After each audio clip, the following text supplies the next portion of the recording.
Go to the internet and research what just recently happened to Carl Lewis and why. All of the governor's town hall meetings have been held in all white or predominantly white areas throughout the state of New Jersey, and the administrative powers that be in Newark School District are rapidly turning white as if blacks are not qualified to do the job. Wake up, my fellow African Americans. Early on, I'm going to leave the rest of this speech for the city council meeting.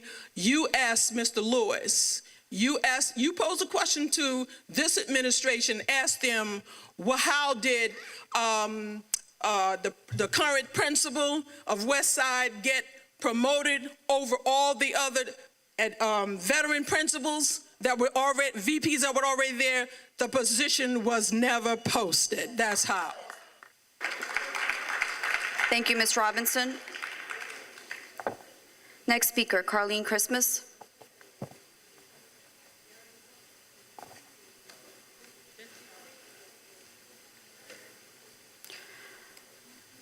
Next speaker, Valerie Quinones.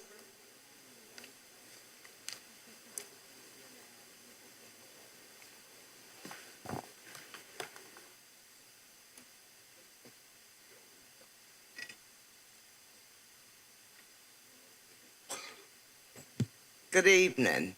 My name is Valerie Quinones. I live in the West Ward. I want to say something. Back in June, it happened to me just like it happened to Ms. Quamadan. But I'm not going to go on with that. I'm going to take my 3 minutes, plus 3 minutes, and you can turn the mic off. Jeffrey, I'd like to ask you a question. Are you a co-founder to a charter school? And what is Jeff Anderson to you, your cousin? I have no problem answering any question. I am the founder of a public charter school called Team Academy. I have no clue who Jeff Anderson is. I can't even answer that further. I don't know who you're talking about. Mr. St. Benedict, 1, 2, 3, number 4. The word is that you're supposed to be working for the Newark Board part-time as a social service worker. Could you answer that? No, I'll answer that. No, I don't. I work exclusively for St. Benedict's. I know where you work at. And Miss White, I done miss you so many times, so many questions, you ducked me. You can't duck tonight. Between the city and the board, which way are you going? Are you getting hard at the board or the city? Actually, Ms. Quinones, I don't remember you asking me a question, but No, I'm asking you but now. I certainly will ask this one. I work for a private firm. What firm? Ms. Quinones, again, can you address the board on matters of public concern? Remember, this isn't a dialogue for two-way dialogue with the board members. This is your opportunity to address the board administration. Okay, you're taking my time up. Don't be rude. I'm 70 years old. I was here before you. I'd like to know if the board have local control. I know you don't. It had to come before us people. Miss Anderson, Miss Wilson, you were rude. How could you deprive me and Miss Quamadan of not speaking when we was on that list? The word is down at 2 Cedar Street, Martha A. Jones and others have removed our names. This happened before. I will not tolerate it. Like I told you, I can be your worst bloody nightmare, and I will be. I'm not going to put up with you dictators. You advisory people have no power. How could you deprive a vote for it to be televised? What are you hiding? I'm not worried about Cory Booker, and I'm not worried about Christie. The reason why Christie's not putting it back into the power of the people is a lot of money. Lot of money. And I'm going to tell you something. Parents, teachers, listen to me good. We hold the power. We pay the taxes. All these outsiders coming into our town, I've been here over 40 years. 7 kids went through the school system. I have no problem. But all of yous in for these charter schools, you parents, but... I mean, if she didn't take up 3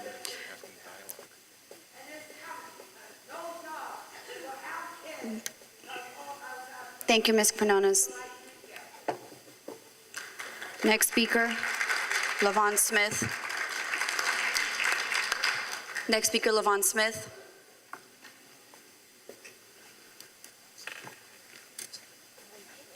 Next speaker, Vanessa Roper.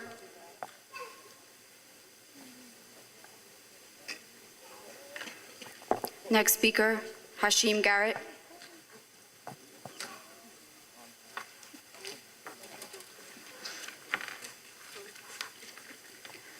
Next speaker, Belinda Jackson. Oh.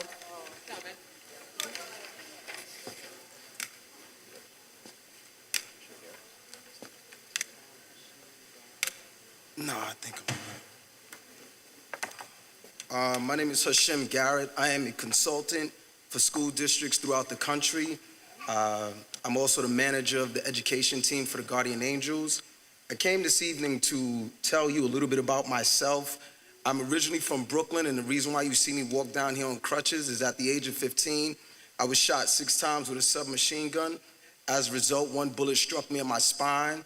And I travel the country in different parts of the world telling students my story, and I wanted to take this opportunity to share my story with the advisory board. As I mentioned, when I was 15 years old, I was growing up in Brooklyn, in Bed-Stuy, and I was associating myself with a plethora of bad children at that stage of my life. And my mother and father were constantly telling me not to associate myself with these kids. Unfortunately, one evening, they knocked on my door and asked me to come outside. I went outside with them. I was 15. My friends were anywhere from 18 to 20. And I go outside with them. We go up to a corner. Next thing I know, my friends walk across the street to the store. And all of a sudden, I saw a kid walking down a block. Didn't pay too much attention to him. And all of a sudden, once he walked past me, one of my friends who was standing next to me told me, "Look out, run." And when he told me that, I took off and I started running. And as I ran, something inside of me told me, "You should look to see exactly what you're running from." As I looked over my shoulder, the kid who had just walked past me was now standing behind me with a submachine gun. I continued to run. All of a sudden, I noticed my pants made a funny movement, and I looked down to think, why did my pants just do that? And all of a sudden, something hard struck me in my back, and that was the bullet striking me in my spine.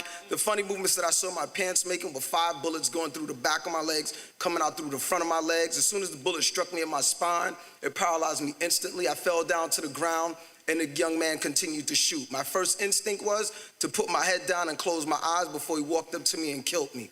And so I closed my eyes, and next thing I know, the gunfire ceased and he left. When I opened up my eyes, he was gone, and I looked out and I called to my friends and I told them I'd been shot, and one came back and another came back, and they stood above me and tried to assist me. To no avail, I was no longer able to move my legs. They put me down to the ground. I asked them to go call an ambulance. When they left to go call an ambulance, I was scared out of my mind. I looked up in the sky and I said, "God, please don't let me die." And as soon as I uttered those words, all of the fear that I had in my body passed, and a peacefulness came over me. And I waited for half an hour, bleeding out of 12 holes at the age of 15.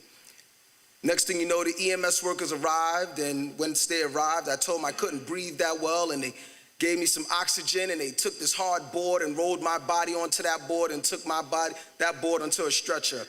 As they would put me into the back of the ambulance, all of a sudden, I opened up my eyes, and what did I see? That they had removed my sneakers. I had white socks on. And the first thing that popped into my mind as I was dying, being transported into this ambulance, was my mother's gonna be proud of me because I've got clean socks on. And they put me into the back of the ambulance, and they were asking me questions. What happened to you, and what's your name, and what school do you go to? And with my last little bit of breath, I'm trying to talk to them. And all of a sudden, I can hear the EMS worker who's working on me. He's going, I'm losing him, I can't get his BP. EMS worker mentioned that I could feel my soul declining out of my body. My soul left my body. And as my soul left my body, all of a sudden, 2 things happened. This amazing amount of fear came over me. The second part was I could hear my own voice going, "You should have been a better person. You should have been a better person." As my soul descended out of my body, I could see my body. I could see all the equipment in the van. My soul got to this dark place. There were 2 doors in front of me, and something was telling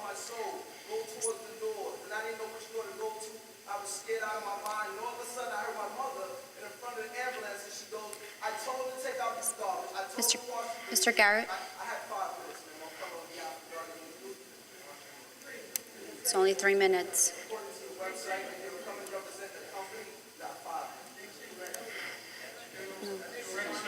No, I'm sorry, it's 3 minutes. We would really like to hear some information about the program, if you could stick around afterwards and we'll get your information.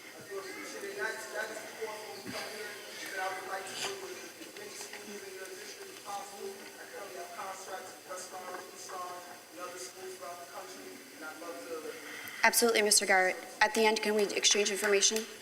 Thank you very much for sharing your story.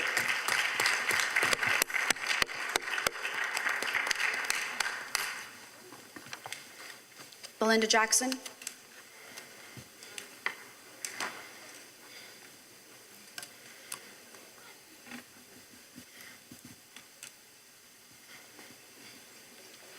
Iman Brown?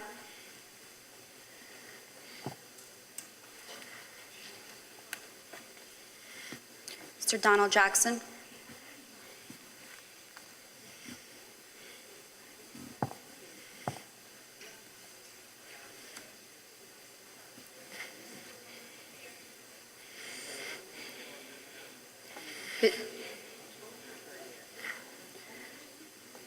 Veronica Williamson? No, Donna, not you, Donna, not yet. Donald, yeah. Veronica Williamson? But stay right there, Miss Jackson, because you're after Miss Williamson. Miss Williams, oh. Now Donna Jackson. Miss Jackson? Good evening, Miss Jackson. Good evening. How you doing? Donna Jackson, 128 Smith Street. Several questions. Through the chair, Ms. Anderson, can you tell me officially on record right now how many consultants we have working? According to my number, we at 197, but I think that's incorrect, and I'd like to know the salary range and their jobs. Second of all, I'd like to know how many children are eating lunch right now. How many lunch applications have we processed, and are they processed correctly? Third of all, Ms. Wilson, I would like to commend you on getting those children from Wilson Avenue School up to Quitman Street School in an orderly fashion. I've been monitoring the process for the last 3 weeks, and I was never so proud this morning to see the buses beginning to pull up at 8:10. So I know it took a little bit out of your schedule for you to stand down there and supervise that, Ms. Wilson, but I knew with you over the project, it would get done. So I would like to publicly thank you, Ms. Wilson, for making sure that those children are not losing the hours, time of instruction in the morning and getting them up that hill. And I'd like to publicly thank Mr. Gilmore, principal, for making that transition process, which began as a racist, don't want my kids up the hill process, to all Newark Public School children are family. And we're now beginning to realize that process because there is a warm climate. Board members, if you haven't been there, you need to get over there. Fourthly, visited 15th Avenue School, who put 15th Avenue School children out. First day of school, not one kindergarten, first grade, or second grade child in the building. Was also denied access to visit the building. North Star indicated that they don't take visitors or parents the first few weeks of school. So I asked the young man, I said, well, what's the first few weeks of school? When should I come back? October, November? He said, that sounds good. Ms. Anderson, in Newark, we don't roll that way. Newark Public Schools, as we are giving our buildings away, but charging rent, these charter schools need to understand that when they're in our buildings, they're under my same scrutiny as the Newark Public Schools are. Went to George Washington Carver, tried to tell me I couldn't go to the 3rd floor, walked up there anyway. Buildings that are our buildings that taxpayers take care of, I'm going to visit. You board members, I know some of you have been out there, but those of you who haven't, you need to get your butts in the building and see what's going on. Ms. Anderson, I'm very outraged. I heard you had a little concern, don't really see it. In terms of all the charter schools that are co-shared, have been painted, facilities been updated, all of those kind of things, while the Newark Public School side still looks like the same hell it looked like 10 years ago. I think that it is very unfair to have children come into a building in a co-sharing climate and not give them the same start off as they are. Just lastly, let me say this. I am outraged and appalled, this is my closing remark, that every number now for Newark Public Schools is hooked up to the city of Newark's 4311, and I would suggest that by tomorrow,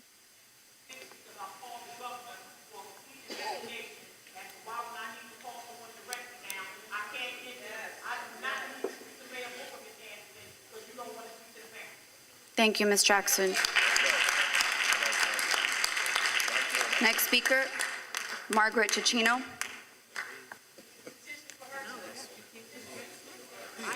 Margaret Ticino.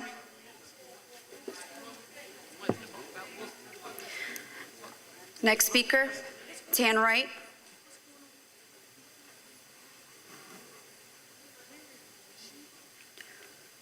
Next speaker, Mark Knight.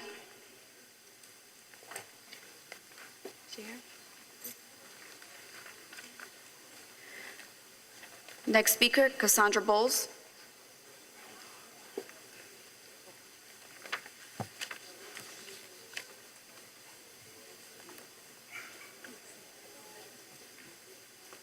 Next speaker, Janice Reedus.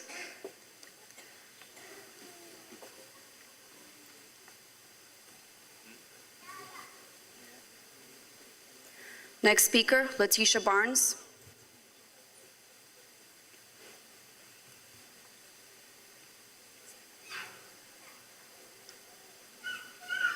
Next speaker, Kyle Rivers.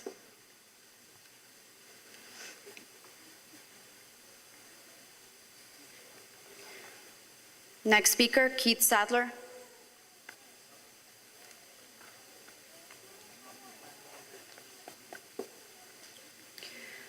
Next speaker, Wilhelmina Holder. Good evening, good evening, good evening. Good evening, Ms. Holder. I first want to say, too, that 4311 number is a mess, and I don't know why we are still using it. I thought it was not voted on by the board. Still can't get through. Dial number 1, you might get, what is it? Hold on, please. 2, if you want to talk about Wilson Avenue School. 3, if you want to talk about Newark Public Schools, they refer you back to Newark Public Schools, but again, you can't get through to anybody. 4, I might end up talking to my neighbor Willie Rose. So I really need y'all to really can that system, because we do want to talk directly. I spent an entire lunch hour one day to prove the case, to get through special ed. And I finally went to the table in Morristown and had a drink, because it was disgusting. And I wanted to ask a question about the new affirmative action officer.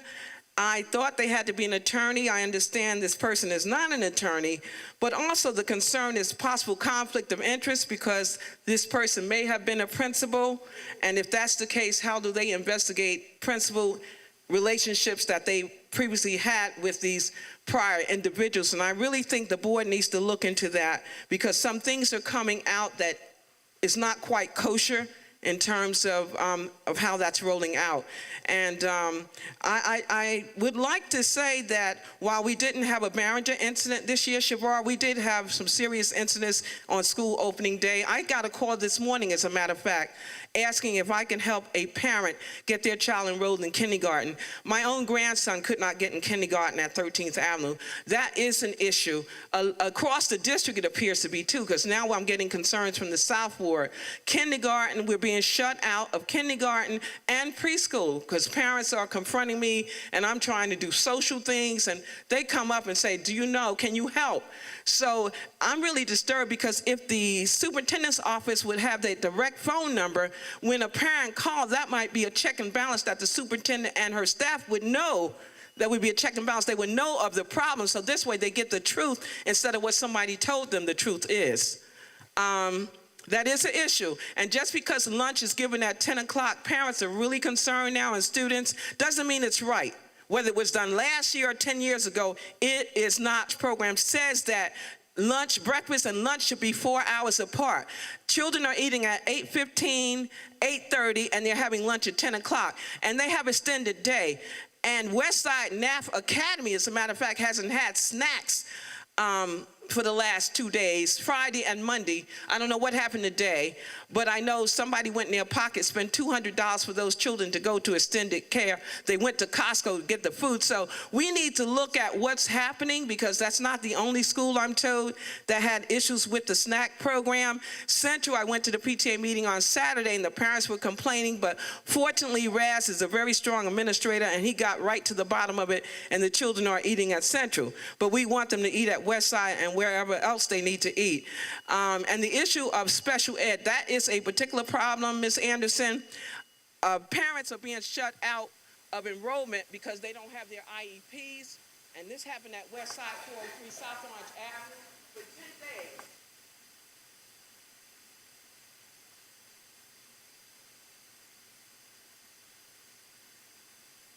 Could not press the button.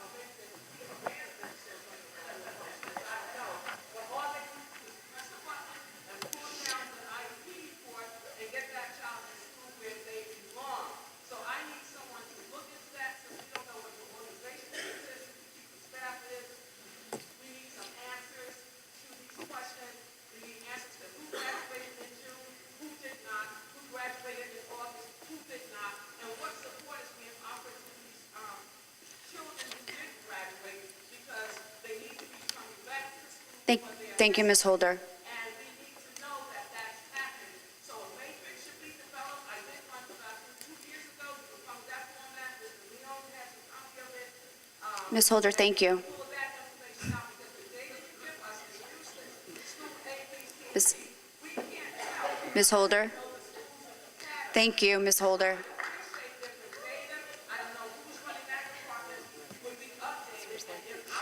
Ms. Holder? Thank you, Ms. Holder. Ms. Holder, let's speak at the end. Okay, Ms. Holder. Madam Chair, Yes. just to address Ms. Holder's point about the affirmative action officer, actually, affirmative action officer is not required to be an attorney. It has to be a certificated individual. The individual appointed is not a member of the principals union. Next speaker, Mr. Lyndon Brown.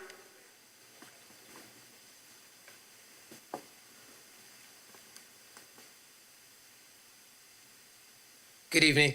I have quite a few things. I'm going to run through this very quickly.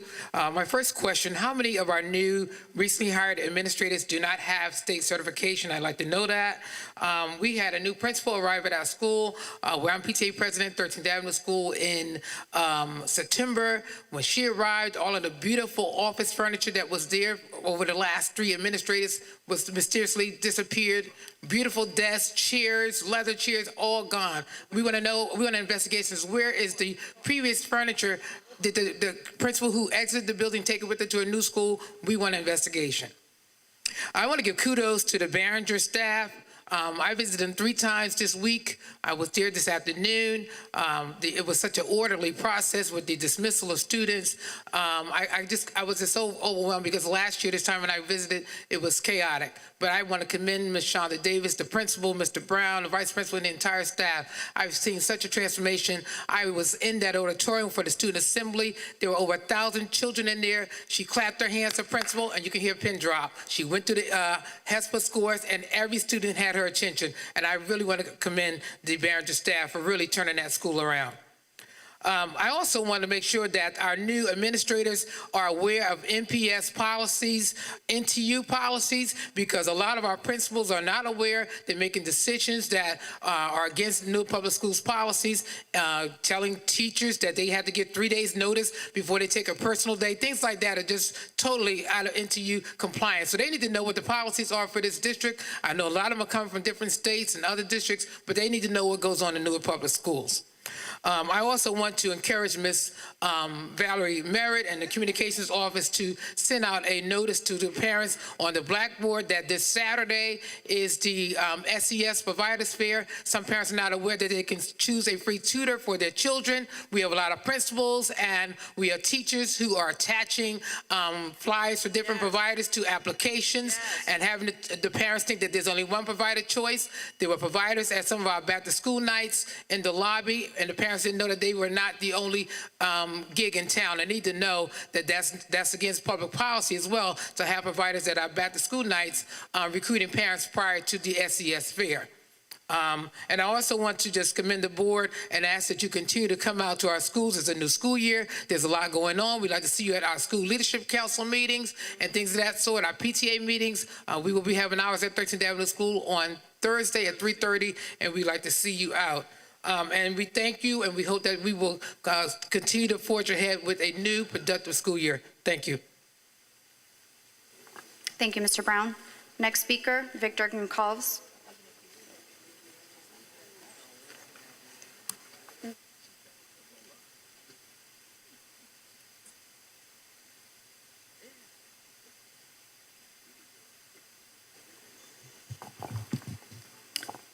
Good evening, board members Good and evening. elected officials.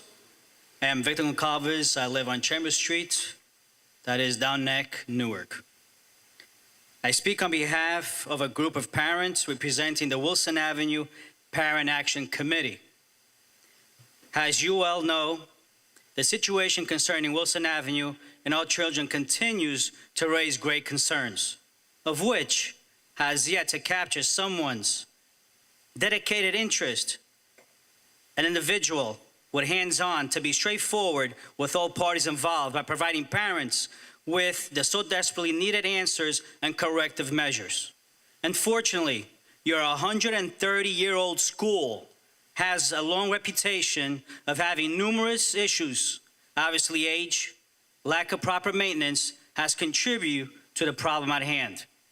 Approximately 1.5 years ago, we faced a school closure for benzene cleanup, which required our children to be displaced from the schools and community. Once again, here we are today dealing with the same displacement due to an unsafe school. Displacement, the state of being displaced, or the amount of degree to which something is displaced. In this case, our children. Once again, we are being picked up extremely, the kids are being picked up extremely early from Wilson Avenue, just to have them wait outside Quitman Street School. Why? We're still waiting for that answer. With winter around the corner, our children cannot bear the ambient temperatures until space is provided for them to enter the school. They must be given the same privilege as all attending children at Quitman Elementary. We may all agree at some level such practice is inhumane and it takes away from our children's morale. Where is the compromise, where is the compromise on our part of the Quitman principal staff and the children, an individual who stood in front of Eastside, in front of all parents, and stated that all children from Wilson Avenue would be received with open arms. Safety is always a top priority in all parents' list of concerns until our children are not allowed to enter the school as soon as they exit the bus. You, the committee, are putting them in harm's way. Their lunch hour is being pushed late in the day. They cannot sit where they want to. And to make matters worse, they are being pushed to eat their lunch and confronted if they don't comply. They are returning later in the day with additional homework to compensate for their lost time in class. Not only is this practice unfair, but you are depriving our children of valuable family time, community activities, and the rest. Don't punish our children or their families for something which continues to be under your control. It is unacceptable due to lack of supervision and leadership at the school failed to provide the proper inspections, repairs during school months. If such has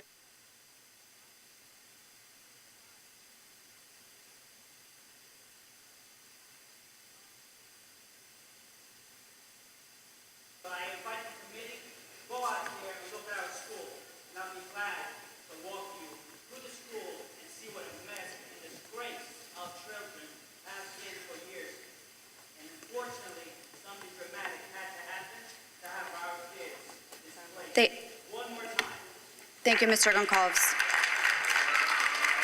Next speaker.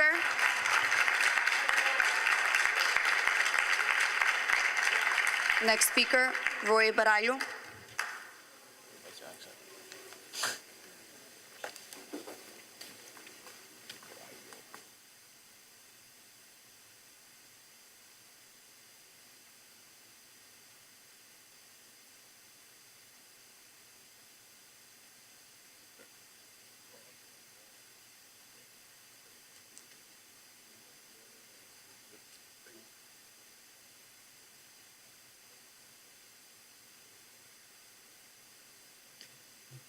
Good evening. My name is Rui Borralho, and I live on 73 Wall Street, Newark.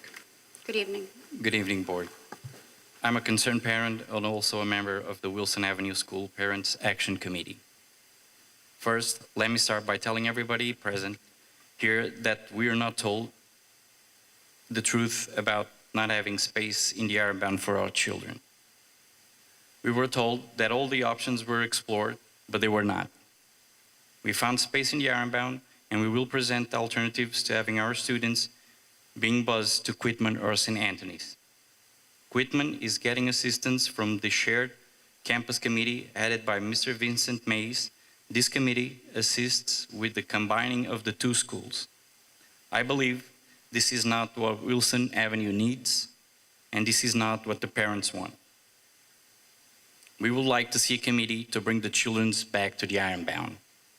Some parents were told yesterday by the Quitman staff that the decision for the children to remain at Quitman until the end of the year was already made, and that our children would not return to their school until the September of next year.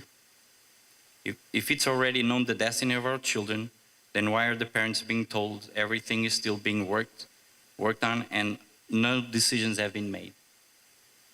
Another concern is the new busing option, which is confusing for the parents who receive phone calls this weekend. Once again, making the kids leave the school site earlier will not benefit them, since they have to wait outside the school until the Quitman children finish their breakfast and listen to the morning announcements by the principal.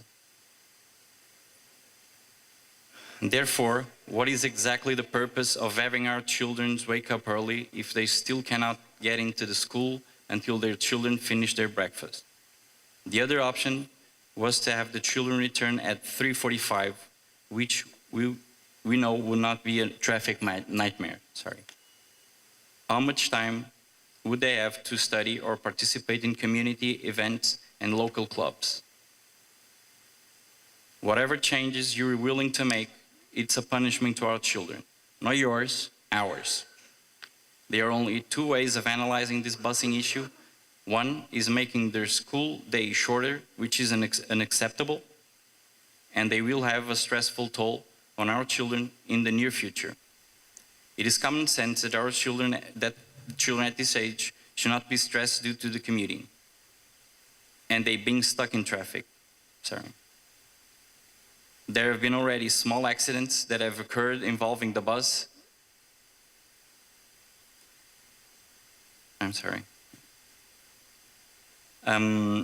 Instead of having a bus contract, wasting money on busing, work with the parents to bring our children back to the Ironbound. It is where they belong. Children have to go to school at walking distance from their homes. Why are ours being denied of that right? Moreover, it is fundamental that line.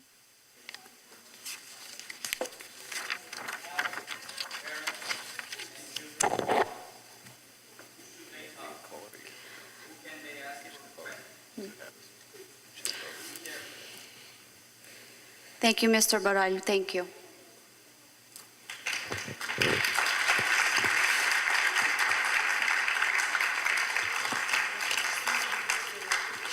Let me speak to some of the issues with regards to Wilson Avenue.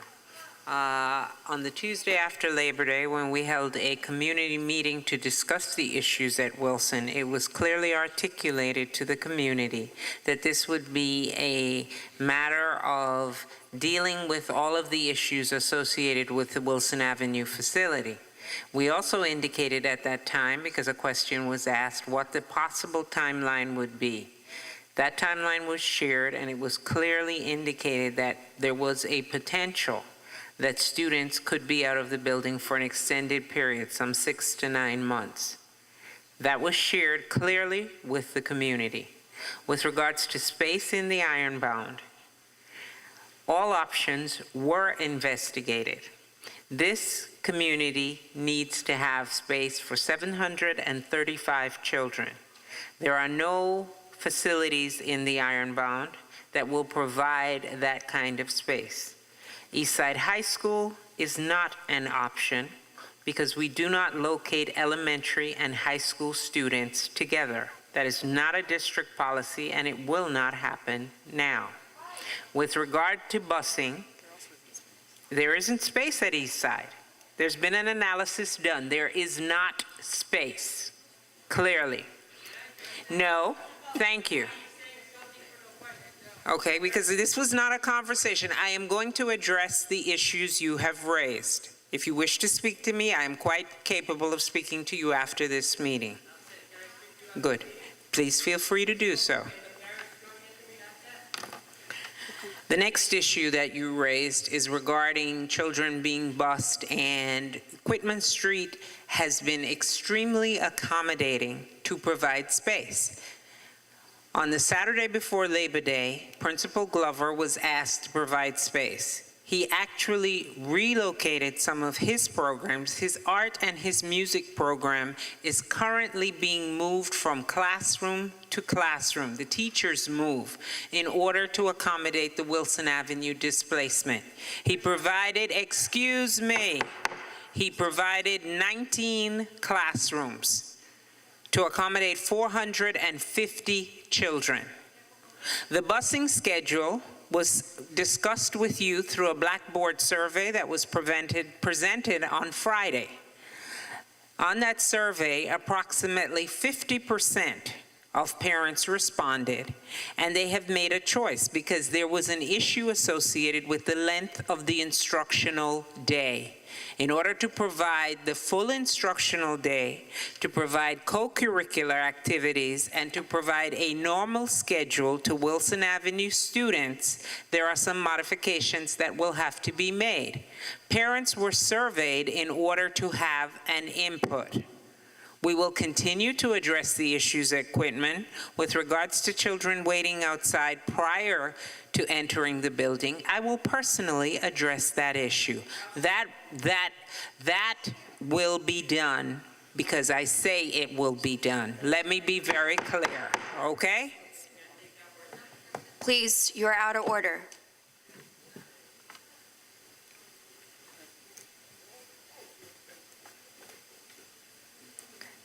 Mr. Jones, we called your name earlier.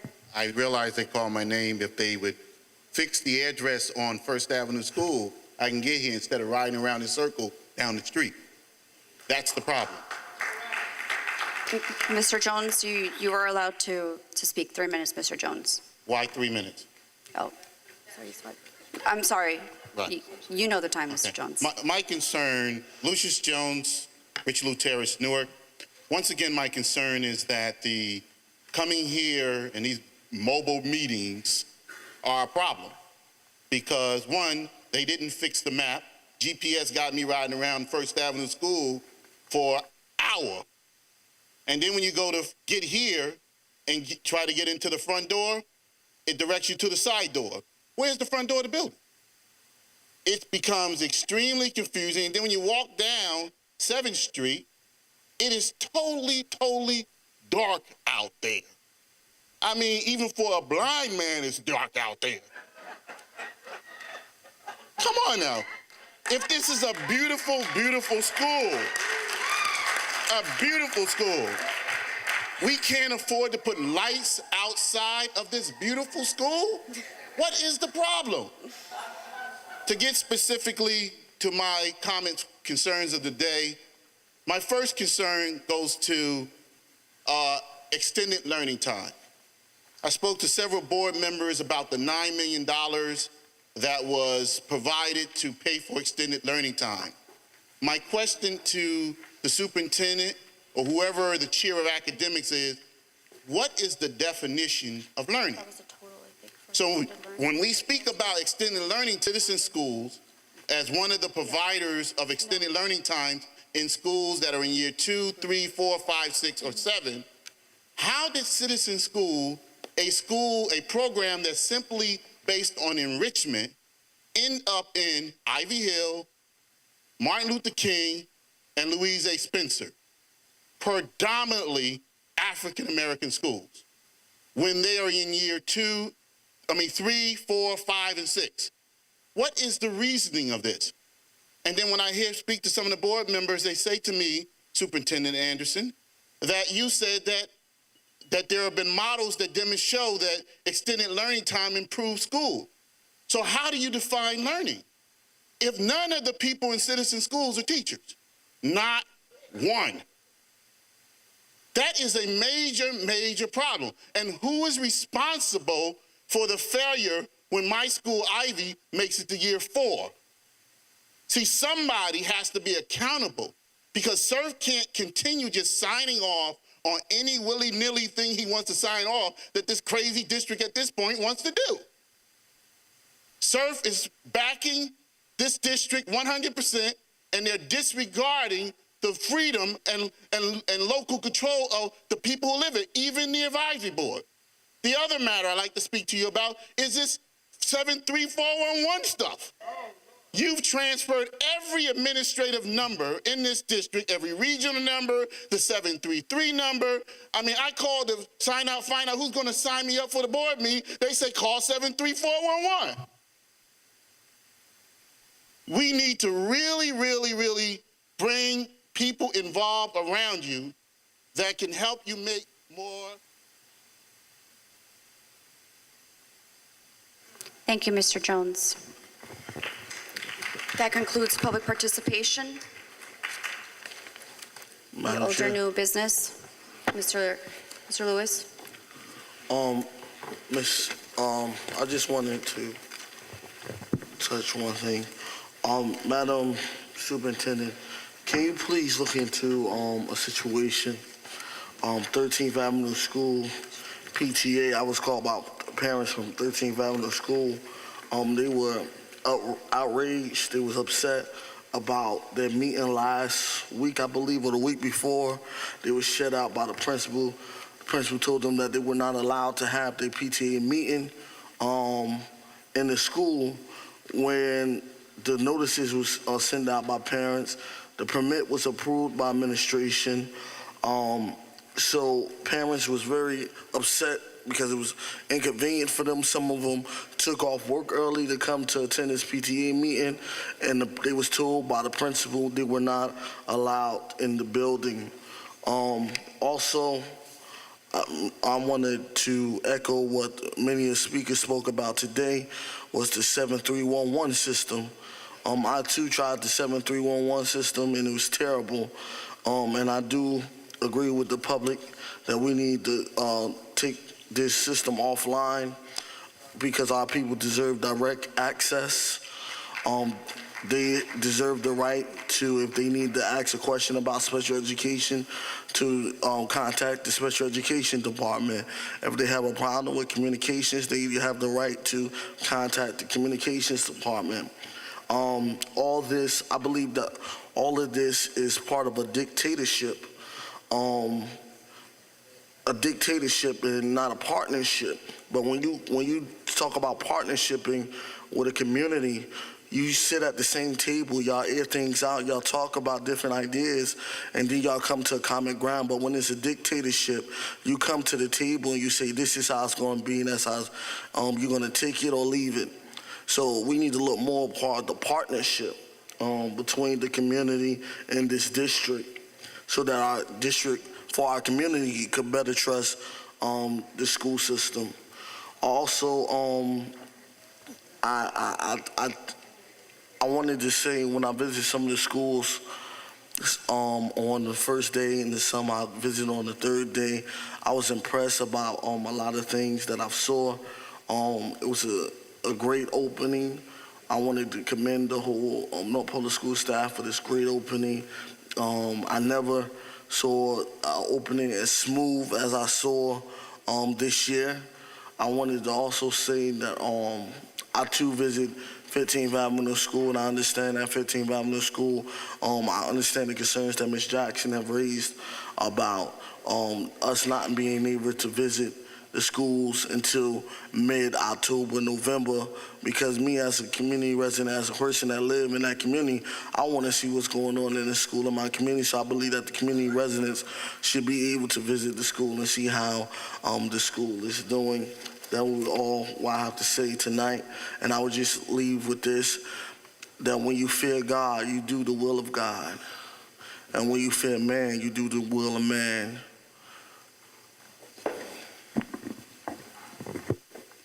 Ms. White? Visiting a number of schools during the first week of school openings, I have to commend the NPS staff and particular Ms. Wilson for a job well done. The school openings were smooth, they were consistent. It seemed as though, especially with the co-locations, that they were working in tandem. They were working with one another. So I was a little nervous about the first week, but certainly as soon as I walked into the schools, all 7 of them that I did the first week, it worked out really well. And I just wanted to say thank you and kudos for a job well done, Ms. Wilson.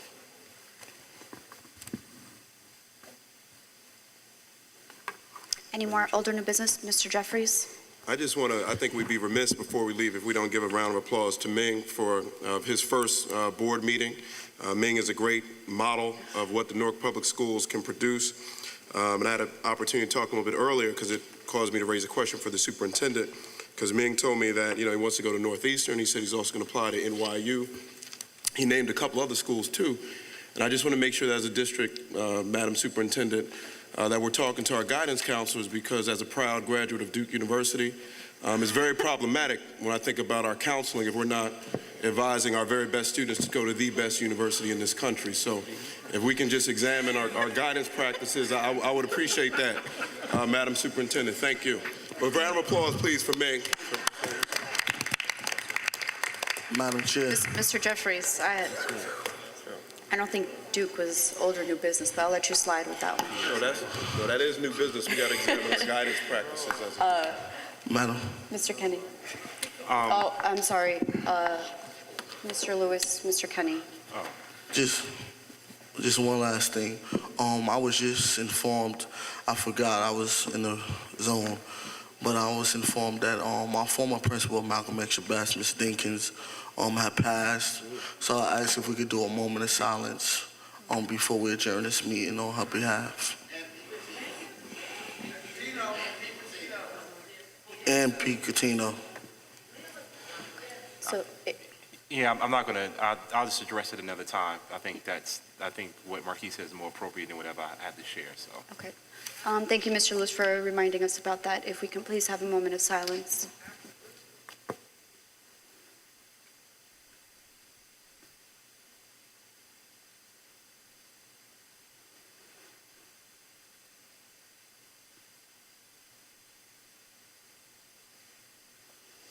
Thank you. Can I have a motion? That concludes tonight's meeting. Can I have a motion for adjournment, please? Motion by Mr. Rivera, second by Ms. White. All in favor? Aye. Aye.